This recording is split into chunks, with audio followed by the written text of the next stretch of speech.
In the sixth year of being trapped as a side character in a tragic romance novel, I finally heard the system. Mission complete. Before I could exit the world, the system granted me 5 days for farewells. So in those final 5 days, I became the perfect husband, at least in Emma's eyes. She went shopping hand in hand with her crush, and I smiled as I paid for everything. She asked me to donate a kidney to save her beloved, and I signed the surgical consent form without hesitation. Later, I agreed to her request for a divorce. A friend asked me, "How could you bear to let Emma go?" I smiled, "Because I'm going home." Emma suddenly burst through the door, panic on her face like I'd never seen before. "Liam, aren't you an orphan? Other than here, where else could you possibly call home?" Chapter 1. The transfer rumor. After word got out that Emma was being transferred to a branch office, coworkers who had long disapproved of her ways rushed over to confirm the news. Wasn't Emma just promoted to team lead? Why is she suddenly being sent to a branch office? Branch offices were understaffed and overworked. No one went there unless they had to. Didn't you two just buy an apartment downtown? Wouldn't that be a waste if she leaves now? What about you? Are you staying? Are you two gonna sleep in separate cities now? I only smiled and brushed it off. What they didn't know was that Emma hadn't been transferred. She had volunteered for the move, just because her crush, Ryan, had returned to China and was now living in City C. She was determined to be near him. The main office had planned to promote her to team lead, and in another 6 months, she'd likely have made project manager. Her stubbornness not only cost her that opportunity, but also disappointed upper management. Even her rivals thought it was a shame. But Emma was perfectly willing. I helped her pack and offered some casual replies to our coworkers before heading home. Like always, I bought groceries and cooked dinner, choosing all her favorite dishes except carrots. As expected, the moment Emma walked through the door and saw them, she complained, "You still don't know I hate these vegetables." I silently changed my shoes and replied with just one, "I like them." Emma never cared about what I liked. She kept complaining without pause, rummaging through the bags and seeing that I had only bought pork. Picky as always, she immediately snapped at me. I was used to it. In the past, I would have argued back, but now she used all her salary to support Ryan, who had just returned to China. That left all the living expenses and mortgage payments on me. No wonder things were tight. If Emma wasn't home for dinner, I wouldn't even bother buying pork. Now that I knew I only had 5 days left before I could return to my original world, where people actually loved me, my mood had never been lighter. So I explained gently, "I got there late. The other meats weren't fresh. We still got mortgage payments this month. Gotta save where we can." Unlike before, I didn't argue. That made Emma pause, and her tone softened a bit. "All right, I get it." She only ever said more than 2 words to me when we fought. While I was putting groceries away, I set a reminder on my phone, 5 days to go home. She glanced over at what I was doing, but unlike before, I didn't look up. I took the pork and walked into the kitchen. Surprisingly, Emma followed, her expression saying she wanted to say something unpleasant. Sure enough, while I was cutting the pork, she said, "Since I'm moving to City C, why don't we just sell the apartment? No point paying the mortgage anymore." I thought I was calm enough, but the moment I heard her say it so bluntly, my hand trembled. The knife slipped, slicing the tip of my finger. Blood dripped onto the cutting board. Chapter 2. The uncaring wife Emma, sitting just a few steps away, didn't even glance in my direction. When I didn't respond, she assumed I was unwilling, and her tone climbed a few octaves. "You living here alone is such a waste. Just rent some cheap apartment or whatever. I wasn't really asking for your opinion on this." "Okay." I cut her off, my voice calm but firm. Emma's expression changed immediately, a smile blooming across her face. "I knew you'd be sensible about it. Hurry and finish dinner. I'm starving."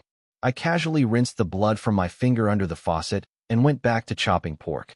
This apartment was the only place in this world I could even remotely call a home. Back when we were house hunting, Emma used to hold my hand and say she wanted to give me a safe harbor. I believed her smile meant forever. But now, even if we sold the place, I wouldn't get a single cent. The property deed never had my name on it. Before long, I brought out a simple dinner, 3 dishes and a soup. The ingredients were basic, but the flavor was decent. I hadn't known how to cook before, but after getting together with Emma, I learned every type of cuisine just to cater to her picky tastes. She scooped rice into my bowl. I was stunned for a second. then quickly composed myself. The old Emma had been kind, gentle, thoughtful, generous, optimistic, beautiful, and incredibly capable at work. When she first joined the company, everyone said I was lucky to have brought home such a gem of a wife. Who would have thought this perfect wife had her heart entirely set on another man? I kept my head down and ate my favorite carrots in silence. Eventually, Emma broke the awkward mood. City C is a lot colder than here. Don't you have that wool coat you never wear? I lent it to Ryan. My chopsticks froze midair, annoyance flickering in my eyes. That coat. It was what I wore the day I arrived in this world, a gift from my mother. Why didn't you ask me first? Emma frowned, clearly thinking I was being dramatic. You barely wear it anyway. Ryan didn't even mind that it was old, and yet you're getting all worked up. My grip on the chopsticks tightened. That coat was my last tie to the family I loved. I didn't wear it often, not because I didn't care, but because I treasured it. Seeing the growing anger in my eyes, Emma braced herself, expecting the usual shouting match. But to her surprise, I deflated with a sigh. Fine, let's just eat. After all, in the real world, my wardrobe had plenty of coats just like it. Emma was clearly caught off guard, stunned at how easily I let it go. See, life's easier when you're more understanding, she said smugly, as if that were the most natural thing in the world. I shoveled a mouthful of rice into my mouth and mumbled, "Got it. From now on, you can deal with everything in this house however you want. You don't need to tell me because, honestly, I don't care anymore." Her hand trembled slightly as she reached for more food, a flicker of surprise crossing her face. "Liam, what did you say?" I repeated myself. The surprise in her eyes turned to doubt. She couldn't figure out when I'd become so considerate. After all, in the past, I really would have argued with her until I stormed out of the house. And every time I made a scene, she'd shoot me down with the same line. "If you want to leave so badly, just go. It's not like this place is even your home." Even when the fight was only for show, those words still pierced my eardrums and yanked at my heart. Chapter 3. The Forgotten Mission. What Emma didn't know was that my mission had always been to stop her from getting close to Ryan. When I first transmigrated into this world, the system laid out the original plot for me. Ryan was Emma's childhood friend, the unattainable crush she had pined for. After Ryan's family went bankrupt, he returned to China and ended up being forced into a politically convenient marriage with the heiress of a financial empire. Ambitious and reckless, he tried to take over her family's company before he had even secured a foothold and ended up dying a gruesome death. During that time, Emma tried to save him. She was kidnapped, set on fire. Not even her remains were recovered. And my mission was to stop her from dying such a tragic death. To do that, every time Emma tried to get closer to Ryan, I would throw a fit, do whatever it took. I became the toxic husband in everyone's eyes. The more I resisted, the more Emma resented me. In contrast, she praised Ryan as gentle, elegant, and considerate. It got to the point where she hardly spoke to me unless we were arguing. But just yesterday, the system announced mission complete. Last week, Emma and I were fighting all the way into the office lobby right as Ryan showed up to suck up to her. The three of us ended up bickering for the entire morning. And in a twist of fate, Ryan missed the chance encounter that would have introduced him to the heiress of the financial empire. No marriage, no tragedy. Emma would live, and I finally fulfilled my purpose. Emma came back to her senses and spoke again, her tone noticeably lighter. "That's more like it." I stared at the little dimple on the corner of her smile, dazed. How long had it been? How long since I last saw Emma smile at me like that, with genuine warmth? Ever since Ryan returned, all she had for me was coldness and disdain. But she never once stopped to think how ridiculous it was for a married woman to use our household money to support a man outside this marriage.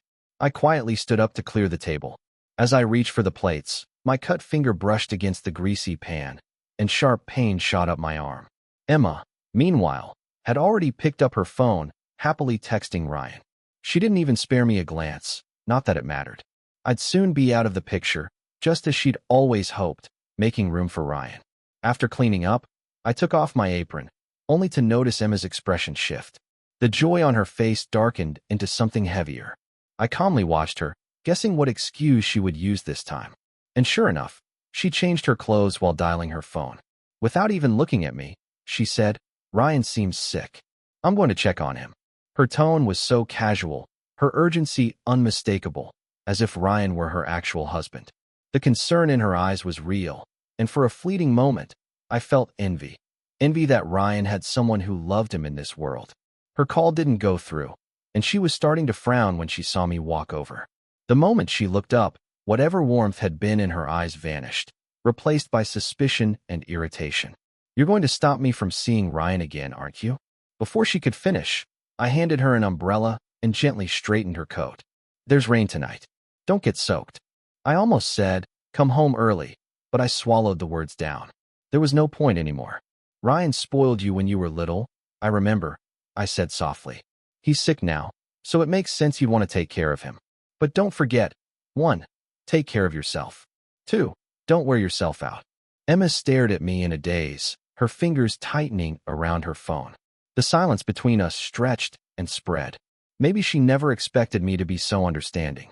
For a moment, she didn't know what to say. I thought I was doing better, being better, but just when I thought the moment would pass quietly, she shot me a suspicious glare. "What are you trying to pull?" This time, I couldn't help but laugh. So in her eyes, no matter what I say or do, it's all wrong, all fake. If this is what she calls making a scene, then what were all the times I hurt, all the times I got jealous? But it didn't matter. The real me couldn't keep her, and the version of me in disguise couldn't hold on to her either. When the door slammed shut behind her, my mind drifted to last month. The weather in April and May had been cold and damp, with wide temperature swings between day and night. Easy to get sick. In order to keep up with the mortgage, I worked 2 jobs, my full-time one and delivery gigs on the side. I don't even remember what time it was that night when I finished my last run and collapsed right there in the street. By the time I got to the hospital, my consciousness was already fading in a haze. I thought I saw Emma. I thought I was hallucinating. I pinched the back of my hand hard. Only when I felt the sting did I realize she really came. The lump in my throat was just about to burst when Ryan strolled in through the doorway. "Ryan cut his hand by accident," she said lightly. Even in my feverish days, I noticed the little band-aid on his finger. My eyes stung, probably from the fever, I told myself, even though my body temperature was over 104 degrees Fahrenheit. She still left, holding Ryan's hand in hers. Then there was our first wedding anniversary. Maybe Emma still remembered what we once had, because she left a scarf, the one I loved most, cashmere, rare, precious. Just as I reached to take it, Ryan appeared. He looked at the scarf and said nothing for a long time. I was about to snap at him when he leaned in close to Emma's ear and said, in a carefully measured tone, "Emma, I thought you bought that for me." She lit up at his closeness. Without a second thought, she wrapped the scarf around Ryan's neck. That was the first time I ever tried to fight for something in front of Ryan, even my voice cracking with a bit of pleading. Emma, impatient and annoyed, snapped back. "You're a grown man. Can you please stop being so petty? It's just a scarf. If Ryan wants it, then let him have it. You can always buy yourself another one." Ryan put on a show of looking apologetic. My hand, which had reached out, slowly fell back down. I clenched my fists so hard my nails dug into my palms and drew blood. That's when I realized I had never been loved. Chapter 4. The calm before departure, maybe it was the years of being blamed, or maybe the thought that I'd soon be leaving this world for good, but somehow my heart finally felt calm. I picked up a broom and began to clean what little I could still call home. As I tidied the pile of dirty clothes on the sofa, my eyes landed on a white puffer jacket, and I froze. Not long after the scarf incident, Emma and Ryan had started wearing matching outfits. That day, the project team ran into an emergency, and no one could get in touch with Emma. The higher-ups ended up calling me. I was frantic. This involved whether we'd earn our bonus and whether we'd have enough to make the down payment on our home. After digging around, I finally learned Emma had been staying at Ryan's place the whole time. We fought about it. Somehow, in the heat of the moment, Ryan's white puffer, identical to Emma's, ended up completely torn. Feathers burst into the air like snow, and then came the slap. I stood there stunned, staring at the furious Emma and Ryan curled on the ground under her sharp glare. I even started to doubt myself. Had I really torn it that badly? But come on, that jacket cost thousands. Could it really fall apart from a single tug? Still, Emma pinned the blame on me without hesitation. She yanked off my only puffer jacket and threw it on Ryan, snapping. Such garbage quality. If it weren't for the cold, Ryan wouldn't even touch something this cheap. I walked home through a snowstorm wearing nothing but a thin thermal shirt. Even the office heater couldn't warm me up. Eventually, a coworker, unable to watch anymore, lent me a sweater. My mind returned to the present. I carefully folded and put away Emma's white jacket.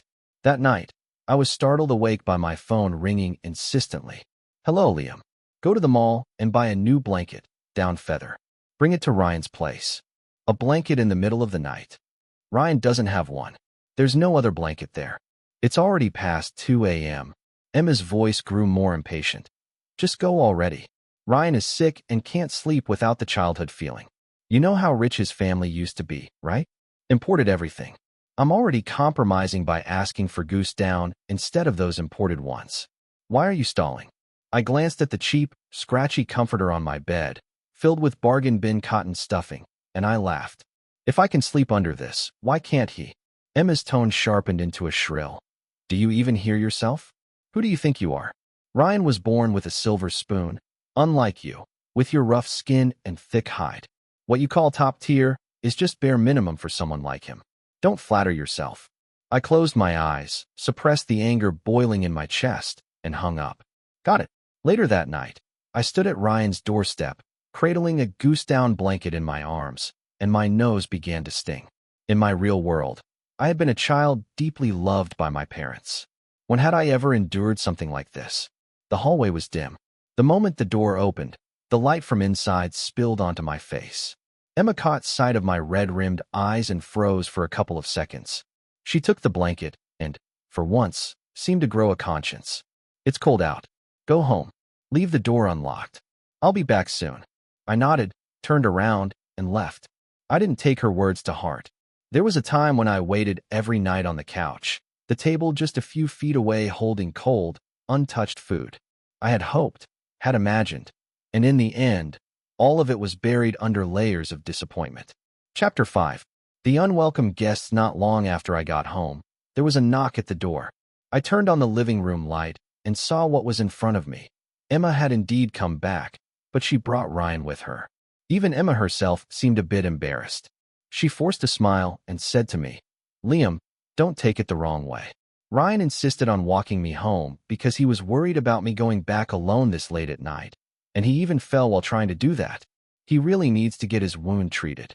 She started getting anxious as she spoke. "He's still sick, too, and we can't afford to delay. Aren't you good at dressing wounds? Go grab the first aid kit quickly." Any shred of hope I had instantly vanished into smoke. When I was injured, sick, or even fainted, Emma never cared.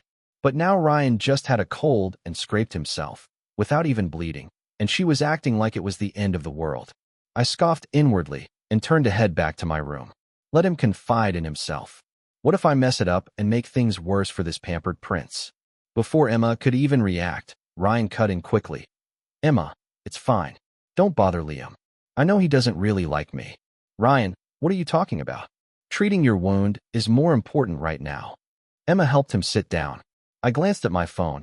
It was 3:30 in the morning. Just as I was about to walk away, Emma stormed over and yanked me back. "Even if you don't want to help, at least tell me where the first aid kit is." "Okay." I turned to her, frowning. "Since when do we have a first aid kit?" "Oh, wait.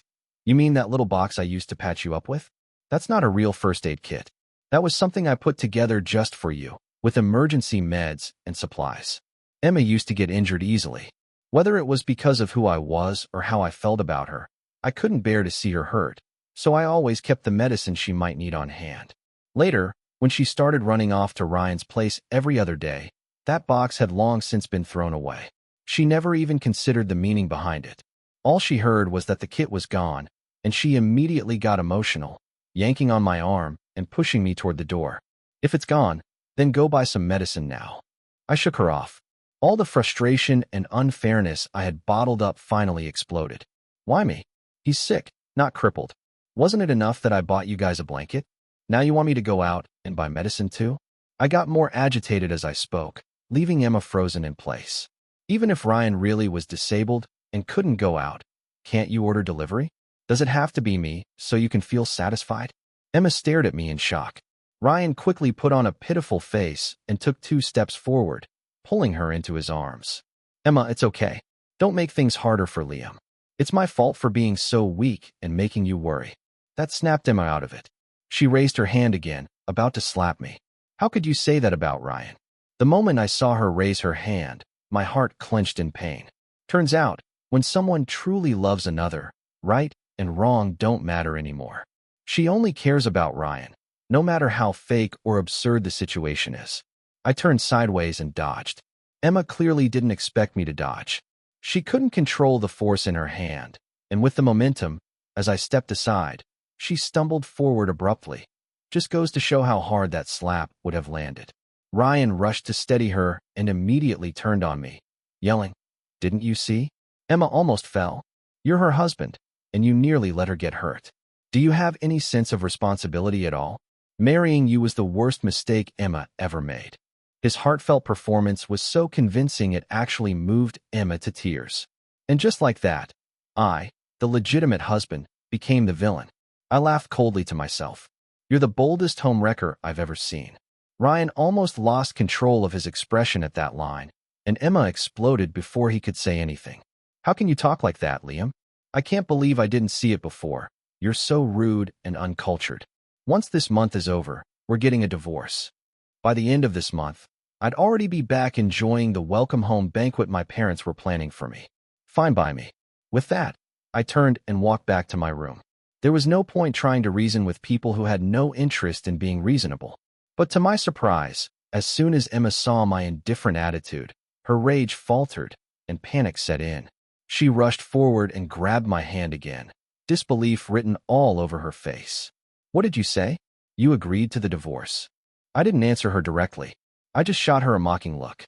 Weren't you the one who brought it up? Caught off guard, Emma flushed with guilt but didn't let go of my hand. She just stood there, silent and unmoving. Ryan, sensing the shift, quickly stepped in and tried to separate us. Emma, I'm not feeling well. Emma glanced at him, and the worry in her eyes visibly faded.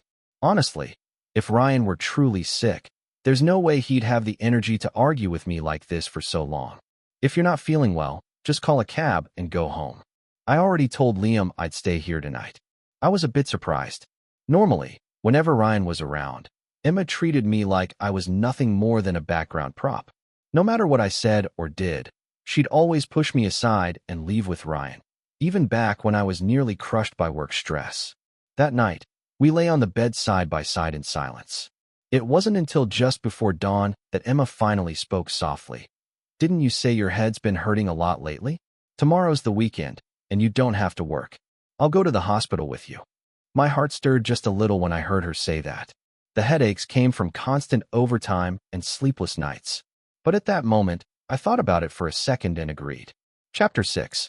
The kidney request the next day at the hospital, Emma insisted on dragging me through a full-body checkup, detailed and thorough.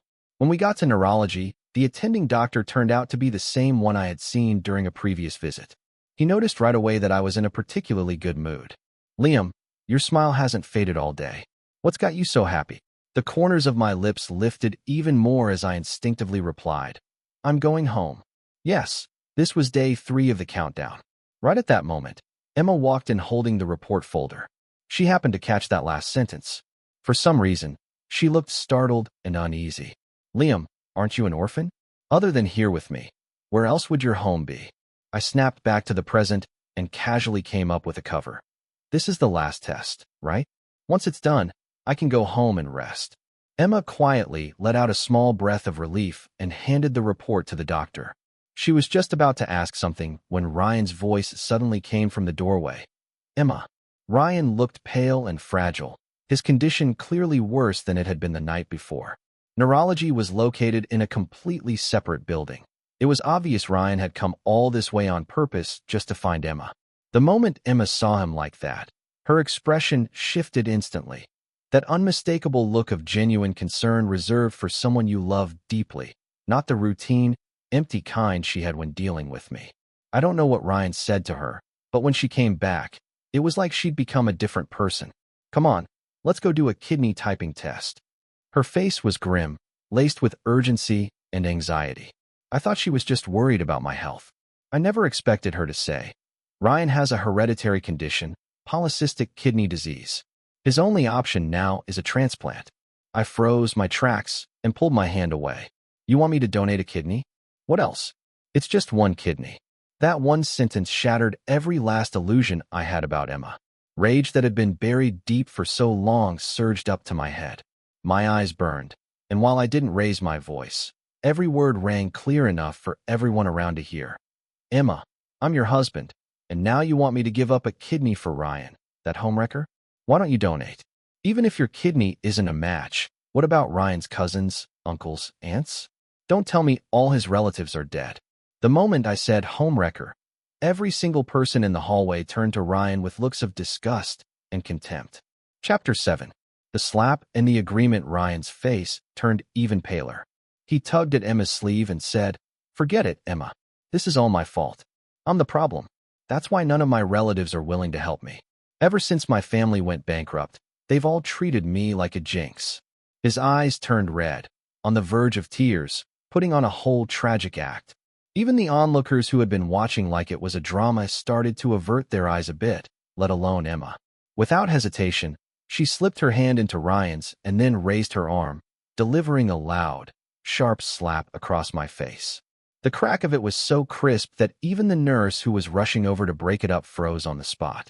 The sting numbed my nerves, and yet I couldn't help but laugh just a little. I laughed at myself for still holding out hope for Emma a few days ago. I laughed at the years of effort and affection I poured into her. How could you say something like that to Ryan in public? You know about his family situation, and you still try to provoke him. What's your deal? I didn't get angry. I smiled instead, but inside, it felt bitter as hell. I couldn't insult Ryan in public, but she could slap me right in front of everyone. Fine, I'll do it. At first, Emma looked a little nervous when she saw me smile, but the moment she heard me agree, her face lit up with joy. Still, she asked cautiously, "Why the sudden change of heart?" I replied casually, "Because you care about him, and I care about you." In a situation like this, even a single sweet line could carry weight. So much so that even Ryan showed a flicker of unease. I could clearly see his grip on Emma's hand tighten noticeably. Emma was still lost in the emotional haze of what I said, and before she could respond, I had already turned and walked into the exam room. As it turned out, my kidney was a good match for Ryan. I finished all the paperwork and signed a consent form without hesitation.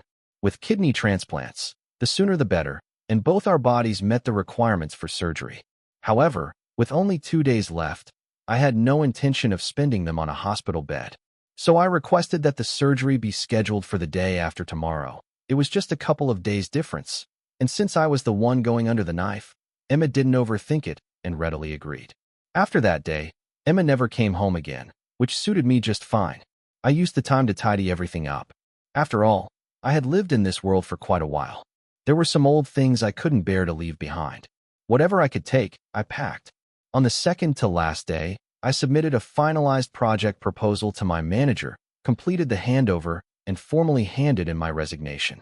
The computer I had bought for work, top of the line, still fetched a decent price when I sold it. Anything with resale value, I sold. Clothes I donated, personal items I trashed. All the letters, notes, and photos documenting my so-called youthful romance with Emma, I burned them all. That night, Emma still didn't come back. Word was she was out having meals and borrowing money from anyone she could. After all, Ryan's surgery wouldn't be cheap. The money from selling the house wouldn't come in right away, and Emma had already spent all her salary buying food and clothes for Ryan. She had no savings left. Emma didn't show up, but Ryan did. Gone was the pitiful act he put on before. He looked at me straight and said, "Emma's doing great. She just feels guilty about divorcing you. You should do her a favor and make it easier." Chapter 8. The final bargain. "You know very well that Emma loves me," Ryan said smugly. "It's better if you have some self-awareness. Spare yourself the embarrassment when this gets ugly." Listening to his tone, you'd think he truly cared about Emma, but we both knew he was after the house. Money that hadn't even come through yet. Back then, we bought the apartment downtown for convenience. It faced south, had plenty of sunlight, and the layout was excellent. Emma and I had barely lived there long. It was basically brand new. Even as a second-hand listing, the price could reach 8 to 10 million yuan, especially after a kindergarten branch opened nearby, and the area was suddenly reclassified as a top-tier school district. Keep dreaming, I told him with a smile. You really think no one sees through your little schemes? I'm not divorcing her. And if I do, we'll go to court. With the updated marriage laws, how the assets get split isn't as simple as you think. Ryan's face changed instantly, so I pressed the advantage. Besides, it's a fact you two were having an affair. Everyone knows. Our coworkers, the neighbors. We've got transfer records, messages, witnesses. If we do go to court, how much do you think Emma will walk away with? Ryan was so furious he nearly fainted on the spot. He couldn't argue. He had no moral ground to stand on. In the end, all he could do was slam the door and storm off. But that petty interruption didn't ruin my good mood. After all, just one more day, and I'd finally see my parents again. On the final day, as I was wheeled into the operating room, Emma stood at Ryan's side, holding his hand and whispering comforting words. I felt numb by then. Those words just made me nauseous. Now, a kidney transplant isn't trivial. If it goes wrong, I could die too. Emma never once seemed to care about that. When I woke up, it was past 11:30 p.m., less than 30 minutes left before I'd go home. By some twist of fate, because Emma had been in such a rush for the house money, the transaction was completed immediately after the surgery. The funds were transferred directly to her bank account. Ryan, greedy as ever, was so eager that he rolled into the room in a wheelchair, even though he hadn't recovered enough to stand. The three of us faced off. Ryan pulled out a heavily edited voice recording, twisting my earlier words to make me sound like some calculating man refusing to divorce just to claim property. I smirked, then cut him off before he could even continue. I agree. Both of them froze. Emma spoke first. What? I said, I agree to the divorce. Ryan's joy was almost visible, but Emma suddenly panicked. Divorce? What divorce? I just want you and Ryan to be happy. I even smiled faintly as I said it. What happiness? I don't even love him. I love you. Why would I want a divorce from you? Ryan looked stunned, rooted to the spot. Emma, what are you talking about?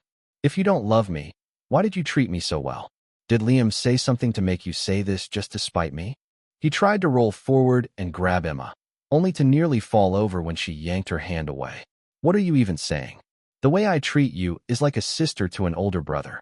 The one I love most has always been Liam. Then she shoved a bank card into my hands. This is the house money. After paying Ryan's medical and hospital bills, there's still over $6 million left. I know you've suffered so much these past 2 years. I've always wanted to find a way to make it up to you. Take the $6 million, just please don't divorce me. Ryan's pupils constricted instantly. He lunged 2 steps forward and clutched Emma's wrist tightly. You said that money was for me. Why are you giving it to Liam now? Chapter 9. The farewell and the return. For the first time, there was visible disgust in Emma's eyes as she looked at Ryan. She yanked her hand away forcefully, her tone far from gentle. I've already done more than enough. Gave you a new kidney, paid for your treatment. What more do you want? Don't be so greedy. With that, she called a nurse to push Ryan back to his room. I turned my gaze to the clock on the wall, 5 minutes left. A courier I had booked earlier arrived right on time, bringing the belongings I had packed in advance. When Emma saw me holding a few valuable items, visible panic flashed across her face. She clutched my hand tightly, her voice trembling slightly.